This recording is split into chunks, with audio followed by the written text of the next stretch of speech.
Hi, everyone. Welcome to this Xoogler community meetup. It's a special one with Laszlo Bock. I'm sure many of you have either received offers from Laszlo, were hired by Laszlo, were impacted by Laszlo. Everyone at Google would say were impacted by Laszlo's tenure there, spending 2006 to 2016 there. And from there, he went on to found Humu, and he actually sold it early this year to Perceptyx. And all of you probably would also have remembered he wrote the New York best-selling book, Work Rules. Sold more than 500,000 copies. And on top of that, it's actually all proceeds are donated to charity. So you haven't bought it yet, perhaps even think of buying that after today to know that your good funds will go to a good cause. But what happened last week was shared online, I reached out immediately to Laszlo, and from there he immediately said yes, he wanted to support all of you who were impacted. I'm so sorry that it's happened last week and the way perhaps you felt it. The Xoogler community has been around clearly when the first ex-Googler left Google, or the first Googler left Google, but the initiative that Kushagra, Ankit, a few of us have been pushing on since 2015 have now grown to over 30,000 members. And frankly, it's your community. So you've been part of it now. You're on Slack. We'll be providing other communications resources. We not only have this meetup, we have over 300 meetups in person and online throughout the year. So tell us in email on Slack how you'd like us to gather again and be helpful to you as you move on to the next stage of your career. This session, as you can imagine, will focus on people who were impacted last week, how to process it, handle it moving forward, but also Laszlo is kind enough to also share his thoughts on job hunting tips, perhaps also some reskilling opportunities that all of you may be interested in to move forward and to enhance your career even more so. Google is only the first of many chapters that you write. On that note, Laszlo, if you don't mind doing also a quick intro perhaps for yourself, and then we'll kick this off with a fireside chat. Yeah, well, thanks. I think you covered a lot of the big points. I guess only other thing I'd add for those of you who I had the pleasure of working with, I've now got 2 girls in college and 1 starting high school, so it goes way too fast. So for those of you who are parents or considering being parents, record way more video in the first 4 years than you ever think you will watch, because you will absolutely go back and watch it and you will miss not having it. Like record bedtime rituals and like dinner and everything, because it is true that it goes really, really fast. And just aside from that, the only thing I'd say is, there is life after Google. I know a lot of people go back to Google, which is a great path too, but we'll get into this. But anytime you leave a place that's remarkable, it's really, really hard. And it's harder when it's, not at a time and place of your choosing. But there's plenty of world out there. You were happy before Google. You're going to have plenty of stuff after Google. So just excited to be here and help all of you and see so many friendly faces. Thank you, Laszlo. So why don't we just move forward with some of the questions that were submitted. I think the first one is for people who are just wondering about their own career. They want to learn about perhaps yours a little bit more, but can you share your career pivotal moments and advice you have to learn from your own example, Laszlo? Yeah, there were a handful of moments that were really pivotal. One was after college, when I was working at the Olive Garden as a waiter and realized I should probably go get a job that's actually in an office instead of trying to be an actor, and instead of serving breadsticks all day. So the underlying lesson there, though, is it's really important to think about your income. And we'll talk about this, but when you go through this kind of traumatic thing, there's a lot of things going through your mind. But one of the important things to really figure out is like, what's your financial plan? And it often gets overlooked. The second was I was interviewing for a job for an internship at Pepsi when I was in business school, and the guy I was interviewing with asked me a question about my values, and I totally flubbed the question. And so I asked him, what are his values? And one of the things he said was, always go above and beyond, because then they have no choice but to reward you. And this guy's name was Rusty Roof, if you can believe that. Fantastic, fantastic guy, great HR leader. And what was powerful about that lesson about going above and beyond, because they have no choice but to reward you, is that there's all kinds of unfairness and bias and injustice in the workplace. You get lucky on an assignment, your boss doesn't like you, and there's much, much worse things, as many of you know, that can happen. The one thing you unilaterally control is your output and your effort. And it's easy to get comfortable, and it's easy to sort of coast and to have ups and downs. But if you're performing incredibly high level, eventually you will get rewarded, even if they don't like you, even if they're biased. And it's the one thing you control. So that was another really, really pivotal lesson. And the third was at GE, when I was in HR, my first real HR job at GE Capital, just before going to Google, there were 8 business units in my group. And I decided, I felt very comfortable in my job. I was pretty sure I wasn't going to get fired. So I decided to treat each business leader differently. And so one, I said yes to everything. At the other extreme, I said no to everything. I was a total jerk. And the moral of the story was to experiment in your workplace, to try different things, particularly, and even if you're doing a job search, try different things, because the way you get better in your career and the way you accelerate faster is to experiment and try things. And if they feel uncomfortable, you should really try those things, because they will teach you new ways to operate. The guy I was the biggest jerk to ended up being my biggest fan. And his daughter ended up being working on Keith Wolf's team years and years ago at Google too. So experiment, do everything you can to work hard. And if you're working at the Olive Garden right now, go back to big corporate America. Great. Thank you, Laszlo. Great kickstart to this. And the last thing about yourself, and then we'll go on to other submitted questions, is there anything you would have done differently in your career looking back now? I thought about this question a little bit in advance, and generally no, although I don't think I would have done the headcount reductions in people ops staffing in 2008. And the reason was we did them because there was a lot of economic pressure on the business and everyone was told to reduce headcount. And I was always sort of conscientious and trying to do the right thing. And it took 2 years to rebuild the trust that was lost among the people on the team, maybe longer, some of you who were there. But the other thing was there was no benefit at all to the company. It's not like Google's earnings got better, and it's not like I got any credit as an executive for taking action, right? Other functions were told to reduce, they didn't, nothing happened. And so the lesson there was, which actually then was useful later in startup land with Humu and with Gretel, was even when you're supposed to do something, and your board or your CEO, everybody says you should do something, sometimes it makes sense not to do that thing. Thanks for sharing that, Laszlo. So let's get started with some of the other questions that came in. There's a lot of folks who are wondering, they were impacted last week, they're onto the first week outside of Google now. What steps would you recommend folks to process what happened to them, and what would you recommend? Well, I think there's 3 pieces. And by the way, if I zoom back,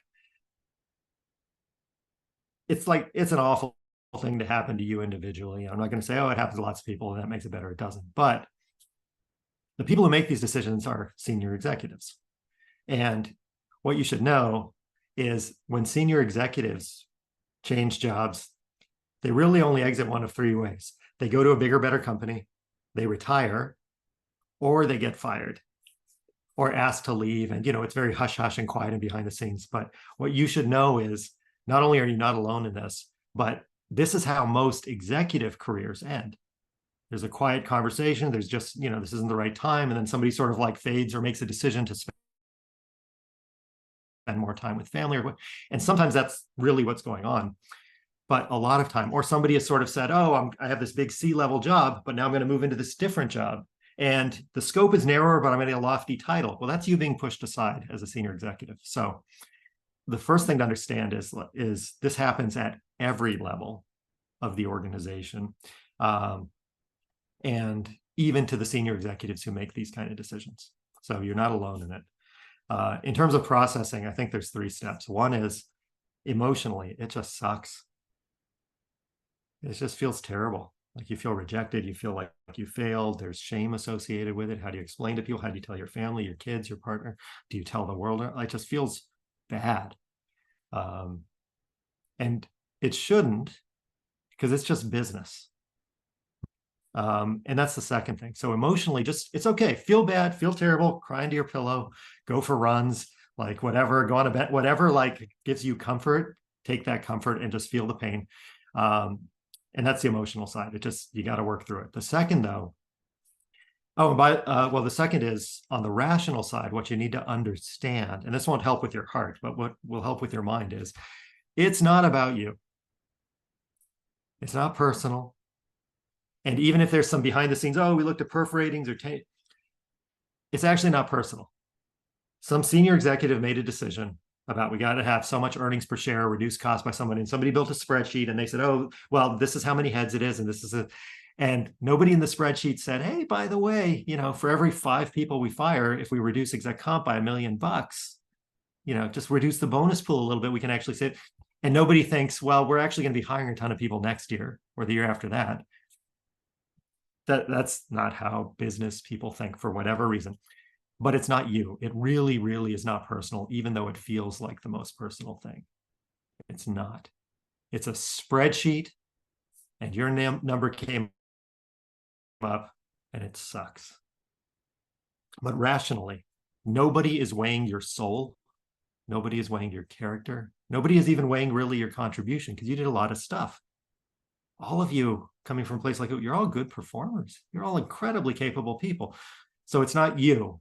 It's just some spreadsheet, and it sucks. So the third thing is how you then process that is you need to give yourself the grace to kind of wallow in it and, not beat yourself up about feeling bad. And it feels bad. Life's like that. And then you have to move on and then realize the bad feelings are going to come back. And then you move on and they'll come back. And 5 years later, you'll be mad and so on. And eventually, and this is way too soon to tell you this, like a week out is way too soon. But I promise you, as weird as this sounds, the way to really, really let it go and move on is forgiveness. And I'm not telling you to forgive people now, but what you will find is the only way to lift a sadness off your soul when something has been done to you is you have to forgive that person, that entity, to say out loud, whoever the manager was or the VP or the CFO or the whoever made the decision, to say out loud, I forgive this person when you're ready. And I promise you, if you mean that, it'll lift some of the weight. But not today, maybe in a month, maybe in a year. Thank you for that, Laszlo. How long should someone take to process all this? And I'm sure it's different for everyone, but what's too short? What's too long? How should they defer perhaps the next job hunt if there are financial pressures? So, all of us carry scars from our childhood, right? And, I had an amazing childhood, but money was tight, like immigrant refugee family. And, we'd have some good years and we'd have really bad years. And I remember being 8 years old and explaining to my little brother, why a toy car was too expensive at the department store and why he shouldn't ask mom for it, right? So I was imprinted with this. So take my next piece of advice with a grain of salt. When you're impacted with this stuff, feel the feels. And the immediate next thing you should do is figure out your financial situation. What's your monthly cash out? What's your monthly cash in? And then you should also think ahead. Because if it's negative, you're going to have a problem really fast. Chewing down your savings goes quickly. And the other thing you should then figure out is actually what's important to you for the next few years of your career. And I've always used sort of a career framework, a Venn diagram of money and lifestyle and content. And usually most jobs give you 2 out of 3, right? So if you're an investment banker, it's great money, interesting content, terrible lifestyle. If you're a dentist, good money, great lifestyle, content. No offense to dentists, but I don't know. I think I would get bored. So you have to figure out what you're going to trade off in your next move between money and lifestyle and content, because it's very rare that you get all 3. It's almost impossible. And you need to think ahead to what's your plan? Okay, I was making X at Google and I want to stop working when I'm 50 or 55 or 60 or 65. And to do that, I need this kind of number and then back into the kind of income you need to replace. And do that math now, because that will then inform, do I need to stay in tech? Well, the 3 highest paying industries are pharma, tech, and banking. So if you're well, I got to hit my number, those are the 3 industries to target. If you're not worried about it, you've hit your number, or you've got a plan, or you don't need as much, or you were just banking so much at Google and living off of it, then spend a year doing nonprofit work, or go to a lower paying industry where you might have more fun. There was somebody who was on the people analytics team at Google and was a star, and then she was a star at Humu, and now she's at Wayfair. And Wayfair is a retailer, and they paid less than the offer she had at Netflix. But she cares about the kind of people who shop at Wayfair and the kind of work they're doing. So that was a choice she made, but be very deliberate about long-term your economics. Then update your resume, update your LinkedIn. I wrote a LinkedIn article about what to put in that regarding, there's like a formula, accomplished X by doing Y is measured by Z. Use that to update your resume in LinkedIn. That'll put your best foot forward on those platforms. Then figure out your constraints as you think about what's next, because constraints are a blessing. If you're geographically constrained, that means there's fewer companies to start thinking about. If you're trying to like find a job in the whole universe, that's really hard. So what geography, what company size, company stage, what industry? And the cool thing about being recruiters and being in HR is you can work in any industry. That's not true for everybody else. So once you have your constraints figured out, you got your short list, then you start your search. And your recruiters, you know how to do that. We may talk about that too, but a little healing, figure out your money, and then start figuring out your constraints and trade-offs. And that will give you a targeted list, which will help kind of get the whole universe under control for you instead of like going after everything. And when folks are ready to start their job hunt, should they actually actively share it on LinkedIn? People have messaged it differently. Some people have said things, some people haven't. What's your thoughts on that, Laszlo? But some folks are saying, well, I don't want to tell people I was involved in this riff and I would prefer to job hunt differently. Do you have a specific opinion, or is there one specific opinion people should think about? It's a really good question, Chris. There's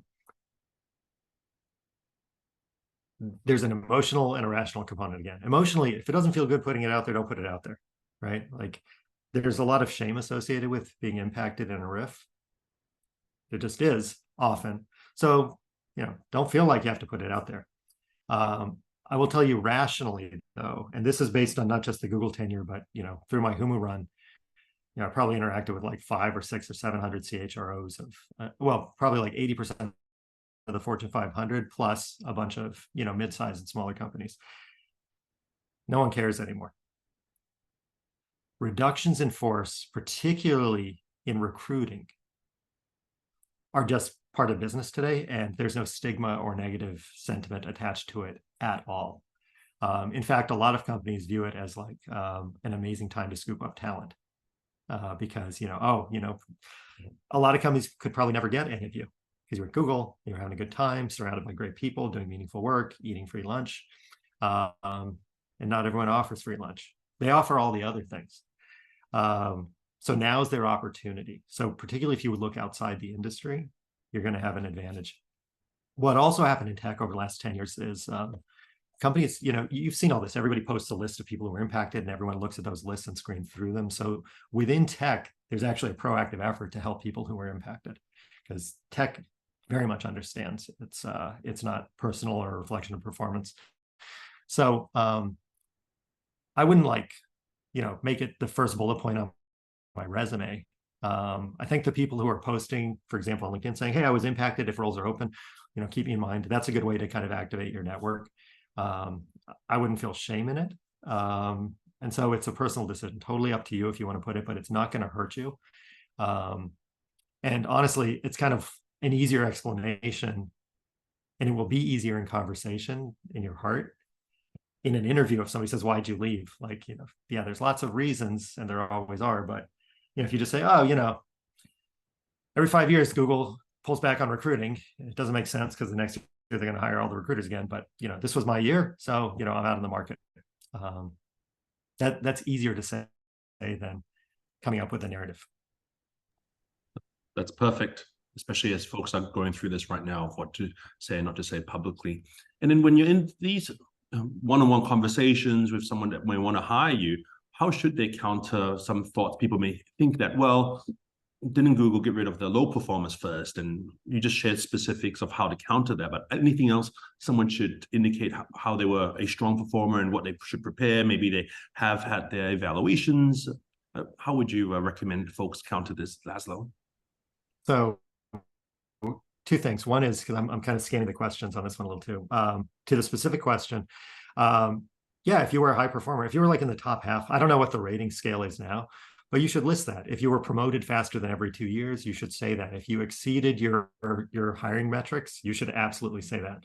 And even if you were average, slice and dice the data so you can tell a story, right? Like maybe, you were just average for all your recruiting, but, maybe for, back end SWE, you were above average. So that's what you will highlight, right?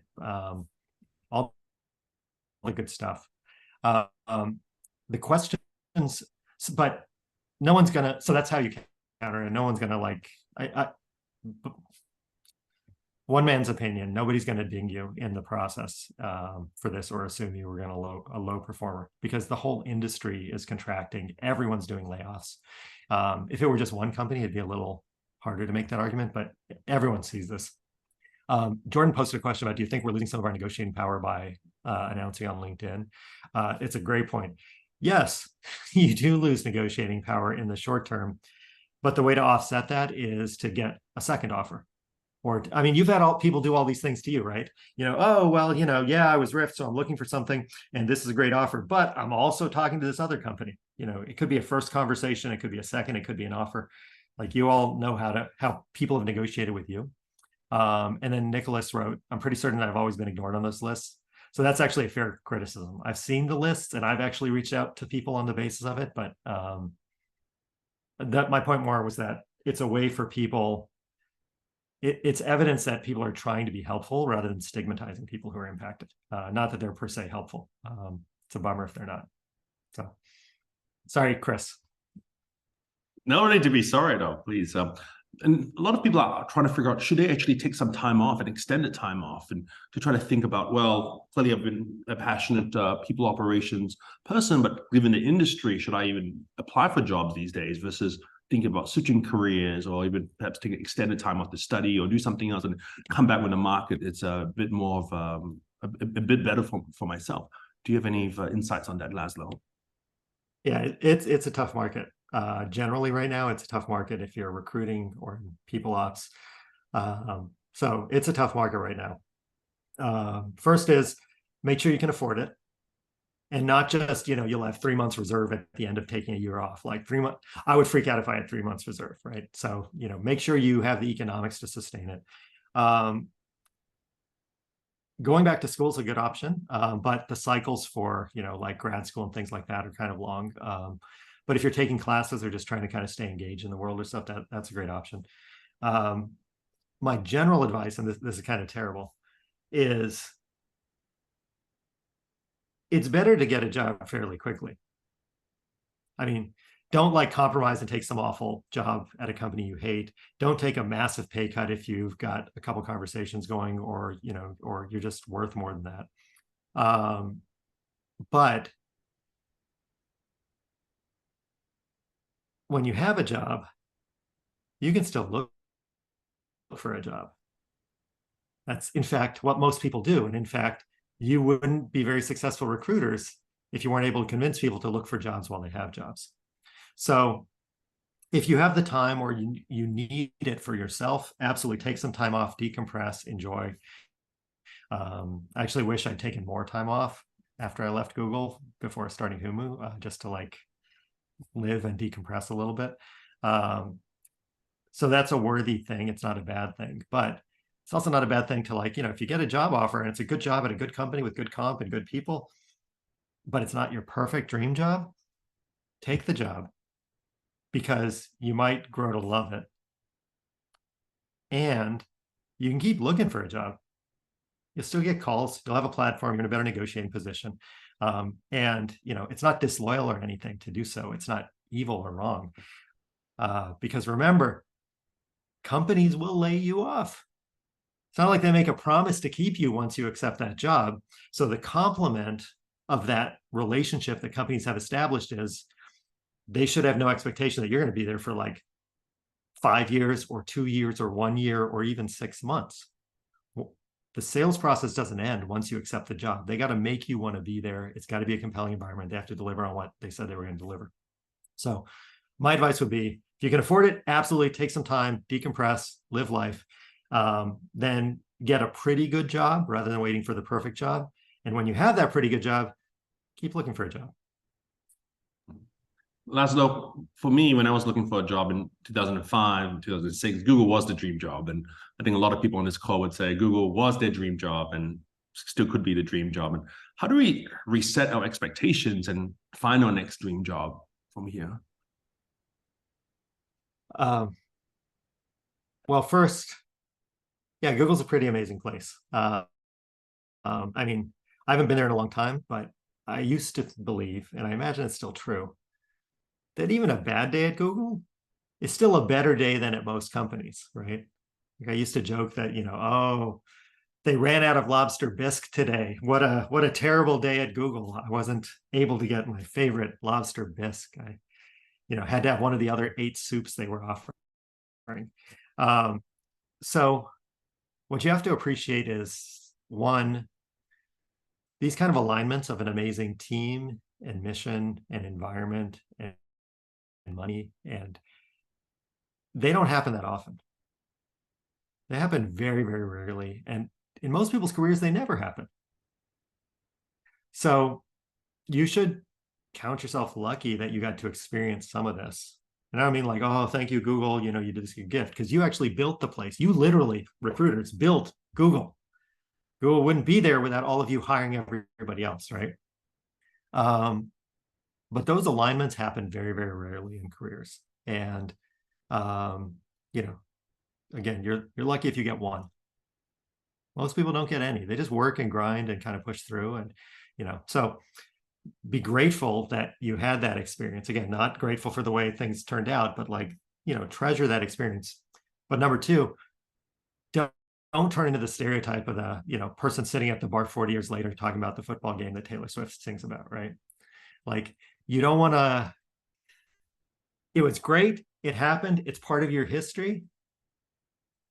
It's not your future. And by the way, your future was never going to be Google forever.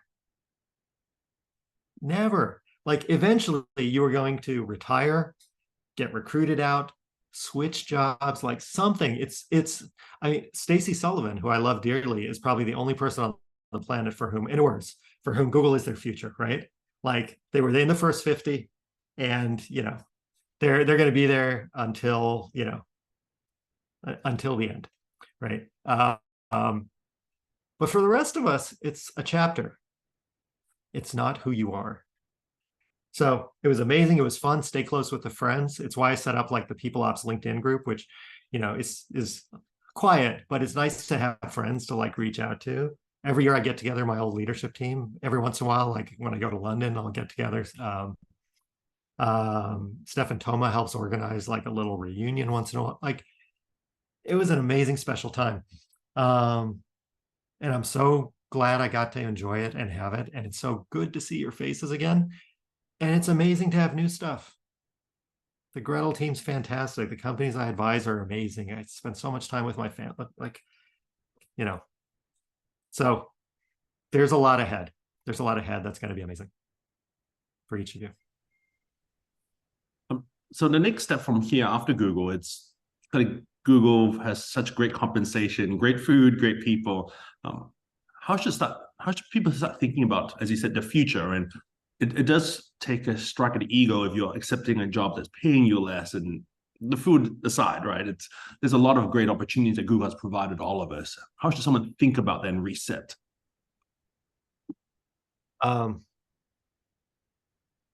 Yeah, about 15 years ago, I had a very clever idea, which was that the more compensation you deliver in a way that feels like salary, the more people get attached to it and value it. And so we switched from stock options to restricted stock, and to from I think annual to quarterly to monthly vesting, if I remember right. Because what happens when you do that is people start treating their stock like it's income, like salary. And you pay more for rent, or you buy a bigger house, or you get a second car, and you like live off that stuff. And it was a very sneaky thing, because it really, really locks you into Google. And it worked really well until you're not at Google. And when I joined, there was the CIO of Google, Chief Information Officer, was a guy named Douglas Merrill. And I remember he said, and this was like my first Silicon Valley job, and he'd been there for a while. And he said, what you should do, the way to survive in Silicon Valley is you live off your salary, you play with your bonus, and you retire on your equity. And, we're in like the middle of all the Facebook and Dropbox and Twitter. And remember when all those companies were like major talent threats and all that? And so, how do you make sure people stay? Make everything feel like salary so that people live off of it. But the reality is Google pays a lot of money. And at a given job level, there's like 2 or 3 other companies that pay the same amount. And so for that job level, it might be the most you're going to make. Most companies are going to pay less. My friend who went to Wayfair, accepted a package that was way smaller than Netflix, again, because the work was meaningful. So accept that reality. And again, it's not a reflection of you. All that money you were paid was in part, value and market and competition, but it's also a very deliberate strategy to over retain people, to make sure that everyone stays until Google doesn't need them to stay. Right? Whether that's performance management or reductions, and it's the same is true as of other companies. So if it's a huge part of who you are and your ego, which is totally fine, like, some people are really, Amy Rosinski is a professor at Yale, found that in people's careers, the 3 big motivations are meaning, winning the game, and money, just getting more. So that's totally fine. But if that's important to you, banking and pharma and tech, those are the 3 industries you should focus on, and you can make a whole bunch of money in all those. You can make Google like money at the top firms in each of those. So you can go for it. But otherwise, the natural course of any career, and you see this if you look at old people like me and, people, former executives, is, you tend to be a big deal at a big fancy company with a big brand. And then what happens? People go to a smaller company or a smaller brand, right? Like if you're at Google, you get recruited out to go to some other company that's smaller, where the brand's not as cool. Maybe it's the next thing, maybe it's not, right? So that's the natural arc of a career. Again, if your ego's tied up in this. So, where are you going to go from Google? I don't know. You could go to Microsoft. They're an amazing company. The culture seems terrific. Satya's done a terrific job. Kathleen Hogan, their head of HR, is phenomenal. I've known her since the year 2000. Where she was a partner on a consulting project where I was the junior person. Amazing. You could go to some of these companies, but otherwise recognize that the arc of a career is, if you're lucky enough to be at one of these big global brand kind of places, you're probably eventually going to go to a smaller place, get a bigger job, smaller place, bigger job, until you end up a nobody like me. Let's ask another question of the nobody. Laszlo, pivoting your career. Some folks may want to try something else out of people operations, out of recruiting, maybe try sales. What are your thoughts of someone trying a different career and pivoting somewhere else in such a tight job market versus focusing and staying in people operations? And also extended from that, if they want to return back to people operations, is it almost impossible later? So it's actually, so for all of you who are in people ops, HR, your goal should be to become a CHRO one day, to become a head of HR one day. And the reason is, when you become a CHRO, a couple things are true. One is it's all 20% time, right? Like you get to kind of focus on what you want. Yeah, you have to do a bunch of stuff, but like, I didn't love doing operations stuff as much. I was lucky enough to find Sunil Chandra, who loves it and is amazing. And so he got to do all the operations stuff, and I didn't have to do as much, right? So number one reason to have that as your goal is it's all 20% time. Second reason is you get paid way more money for the same amount of work. You all work really hard. There's only so many hours in a week. Would you prefer to make, whatever you made, or 5 or 10 times that for the same amount of work? I, for one, would prefer 5 or 10 times. And if you don't believe me how crazy these numbers get, HR Executive Magazine is a thing. And if you Google HR Executive Magazine, CHRO compensation, every year they do a review of proxy filings that companies make. In a proxy, you're required to disclose the compensation for your CEO, your CFO, and the next 3 highest paid officers. So what they do is they find companies where the HR person is in one of these top 5 jobs. And that's not every company, right? Like, for example, at Google, I was never an officer. So the world doesn't know if I was ever in the top 5 or not, because I wasn't in that category. Yeah, I'm not going to tell anyone. But if you look at it, so HR Executive Magazine, CHRO compensation, what you'll find is there's all these companies you have never heard of where the CHROs are making like $4 million, $5 million, $6 million a year. And the difference between $4 million a year and $400,000 a year, and 400 is also a lot of money. Like, that's a ton of money. But the difference between 400 and 4 million is take half off for taxes, take 100 off, take 100 off of each for living expenses, right? Let's say you're living really lean. So 400K a year, you end up saving 100K a year, right? Half off for taxes, live off 100, save 100. After 10 years, you've saved $1 million. $4 million a year, you're saving $1.9 million a year. After the end of 10 years, you have $20 million in the bank. And that's without compounding, without investing. And the reason I go into that is when you talk about career switching, first of all of your goals should be to be a head of HR because of the reasons I just laid out. Totally the way to go. 1/3 of head of HRs are hired today. Fortune 500 CHROs are hired from outside the profession. 0 HR experience. Google did that. Eileen Naughton, right? Eileen, who, by the way, I also knew for 20 years because I actually worked part-time at Time Inc. while I was in business school because I ran out of money. And that's where I met Eileen Naughton in 1997 or 1998, and where I also met my wife, who's amazing and the best thing in the world. So Google did that. 1/3 of companies hire a non-HR person. So the other reason to go outside the profession is it gives you a different perspective and skill set. So totally worth doing just to grow and develop yourself. And very natural places to go if you're a recruiter are sales is like the easiest possible transition because that's what you do all day.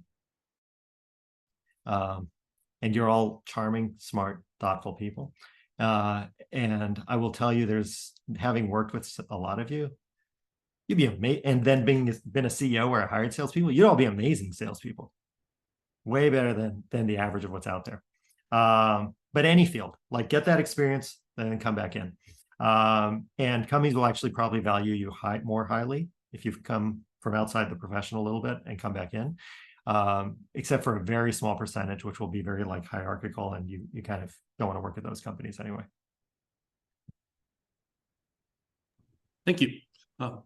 In terms of folks looking to transition out of other careers, Laszlo, a lot of people here are in the people ops function, but there's people who are in engineering and sales. Do you have any purview of the other spaces as well, of how people should think about pivoting their careers, whether they're perhaps less than 5 years of experience? And I know Nicole's also asked about, let's say, 15 years past of experience, or should people stay focused on their areas of expertise?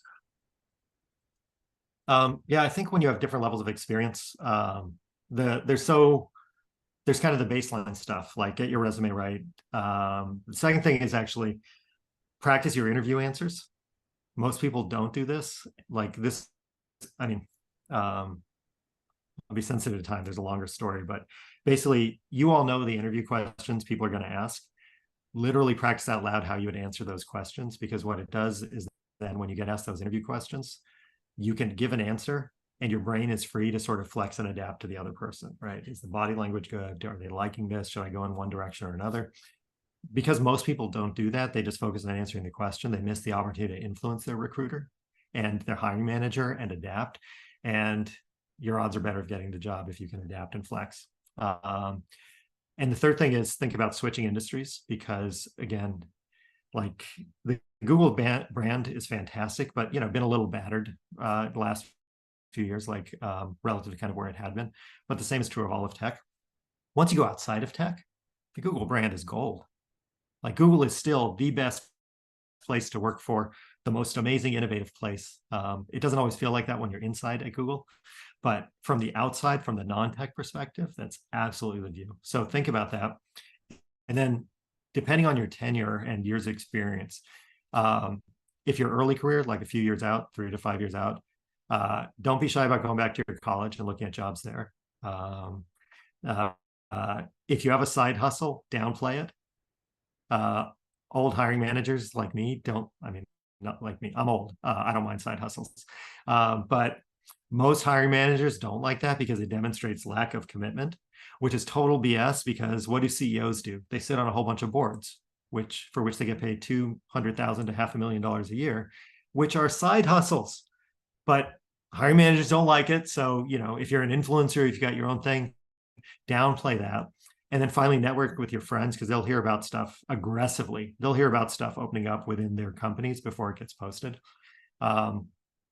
If you're in the like 5 to 10 year bracket, the best thing you can do is be really specific about the jobs you're looking for.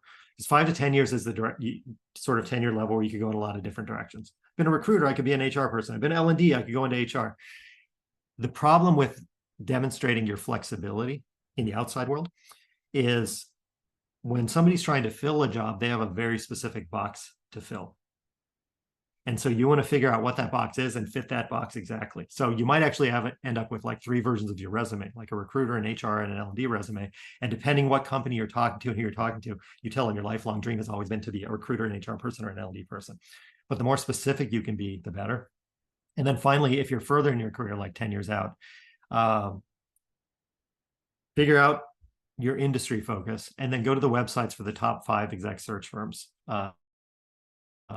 So Heidrick & Struggles, Russell Reynolds, Korn Ferry, Spencer Stewart, and Egon Zehnder. Find the partner who covers your geo and your industry or job function.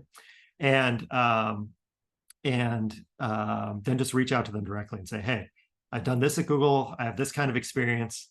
Here's what I'm looking for. Do you have anything? Would love to just kind of network and talk. Someone posted, can you say the companies again?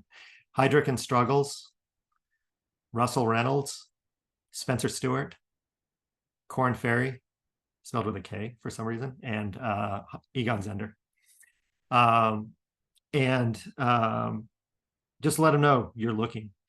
And also remind them that the leveling is different in Google versus elsewhere, right? So like a level 7 at Google is a director or VP everywhere else. So even if you're a head of or senior manager, you might have to explain to them, say, hey, we're under level. They should know. But you should say, so I'm looking for director level opportunities or VP level opportunities, because most companies, again, there's like a 2-level gap. And that's what they have. So reach out directly and say, hey, I've been at Google. Taking a break, or I was one of the people impacted, but I really want to go build. And again, be very specific, this industry, this geography. And if they have something, they'll think of you. And then check in every 3 months, like, hey, what's going on? And then the final thing is, once you're like, 20 years out, there's a lot of ageism out there. Leave off, do all the normal stuff. Leave off your college, the years you went to college. You might drop earlier experience. So for example, actually, if you look on my LinkedIn, it doesn't have anything from before my MBA, really, because it was not very impressive. But now that I'm older, it serves me well as well. The other thing is, anytime there's bias, like, it's awful, but you can subvert that bias by taking advantage of it, by playing into the stereotype a little, in the sense of, if people are ageist and biased against people with longer careers, you should absolutely put on your resume or your applications or in the interview high energy kind of things. Oh, I'm an avid triathlete. I'm a runner. I, whatever else, play tennis. I, marathon cyclist, whatever it is. Even if you don't do a ton of it, but just to signal, because it flies counter to the expectations, and people be like, oh, this, Laszlo's 50 years old. He would, he's, too old for us, and oh, he's a triathlete. I'm not a triathlete, but I swim, once in a while at my gym, and I run, and I ride a Peloton. So, I don't put on I'm a triathlete, but I would talk about sports and my personal activities as a way to demonstrate that I've got this energy, right? To subvert the bias. So that's how I would think about it, depending kind of where you are in your career. We should do a Xoogler sports section and division, I think. That's great. So we can help people get jobs through this, I think. In terms of job hunting tips, you mentioned the networking. Any other things you can share in terms of the best way to network with our friends, people who we have worked with in the past, or can you expand on that, Laszlo? So what I've seen be most effective is don't network for a job specifically, but network for advice about how to find a job. Because if you network for a job, they either have one or they don't. If you network for advice, like tell me about your company, tell me what you look for. If there's a job, they will mention it. So you don't have to ask. And by sort of generally asking, like let's assume it's sort of a second order connection, not like somebody you're really close to. And you reach out, tell me about the company, what do you look for? Again, you want room to pivot in the conversation. Like if you go in and say, I'm looking for a recruiter job, there's one. If you say, what do you look for? Oh, bright, people who do the following things, blah, blah. Maybe you say, oh, well, I've never been in sales, but what I do is a lot like sales. Or maybe they mentioned there's an HR job open, which if you'd said you're a recruiter, they wouldn't have honed in on. So number one, ask for advice. And they will, at the end, you can say, is there a specific role? But that's a way to get an easy conversation, and it feels more comfortable. You don't feel like a supplicant. You don't feel gross. It doesn't feel transactional. The second thing is what I've seen people do really effectively is always ask for, is there someone else you'd recommend I talk to? Either inside your company or at another company. And it's a lot of work. And then, ideally you build a spreadsheet or you have a doc or you have some way of tracking all this, because everyone you talk to, you should follow up within a couple of weeks, because salience is a really important thing when you're doing a job search. Salience is, I show up with exactly the right characteristics for the job they're thinking about right now. And your odds of matching that are like almost zero. But if you check in every once in a while, the odds of them having that perfect job right now go up dramatically. And if you don't, they're going to be busy. If you come in and say, I can do anything, instead of I can do this specific thing, you're going to be less salient. So explore, then sort of hone in the conversation, ask for other people to talk to, and then have a calendar where you follow up. And and they're never going to know that you're following up, right? That based on a calendar, they're going to think it's organic and you're just keeping them posted. And the follow-up should be just like, hey, super. Oh, and always send a thank you note. But the follow-up should be, hey, it's been a few weeks. Just want to update you. I had some interesting conversations. Is there any place else you think? And look for opportunities to return the favor too. Like if you learned something or met somebody they might be interested in, say like, hey, this person might be interesting for you. Happy to make a connection. No worries if not. But make them active relationships. And then people will be thinking of you regularly and more likely to see opportunities for you. For folks who are thinking now about whether looking for a full-time job or perhaps exploring other things to skill themselves, should they also look at fractional work and consulting work? Or if your goal is to get a full-time job, they really should be zeroed in and focused on this, Laszlo? That depends a lot on the individual. It depends on, what you can afford. And some people, people often talk about, you get to a point where you go from a regular career to a portfolio career where you have lots of different things going on. And that's satisfying for some folks and less so for others. So I think that's just a very personal thing. If you need the money or you want the stimulation or you want to feel connected or you want to just get out of your house, the fractional stuff is amazing. And sometimes it converts. A bunch of the large search firms also have fractional businesses. So Heidrick & Struggles 3 years ago acquired a fractional business. So it's a path to, build a relationship in the search firms as well. So not at all a bad thing to do. Not at all. Oh, the one thing though is, since we're all in tech, everyone gets really excited about doing advisory work and working with startups. It's generally not a lucrative thing. And there's lots of reasons why, the foremost being, if you get paid in equity, you have to buy the equity, and it's typically not liquid for anywhere between 3 and 12 years. Like there were companies I advised after I left Google in 2017, which were unicorns then, and 6 years later are still unicorns and aren't anywhere close to IPOs, right? And they're fantastic companies. Everyone should use their products, blah, blah, blah. But it's kind of cool sounding to advise and coach and work with all the startups. But the reality is, the economics are not great for them if you're the advisor coming in, particularly if you're getting stock, because the odds of the company having a huge exit are low, and the timeline to that is very high, and you have to often spend the money up front. And most advisors actually forget to even exercise the stock because once you stop advising, it expires. And so fractional is probably better than doing a whole bunch of advising, unless you somehow can get privileged deal flow for your advising work. We're almost out of time, Laszlo. Did we not cover any specific pieces of advice you want to make sure you shared during this time? Well, the only thing, I haven't really been able to read all the questions in the chat. So, Chris, if there's a mechanism, I'm happy to, like, if you can send those to me or somebody, I can go through and like write up answers and post them somewhere so people can see them as best I can, so I can be helpful there. But other than that, I go back to where I started. Hopefully you feel a little better now than you did at the beginning of the hour. And if you do, it's because what happened is in the past and it sucks, but it's not you. It's not personal. And you've all changed jobs before. You've all been between jobs before. In fact, when you talk about going back to school is kind of the craziest thing. I remember when I decided to get an MBA years ago, and I got there and I didn't even get interview slots after my first year, right? For summer internships. Like companies wouldn't even interview me, which was brutal.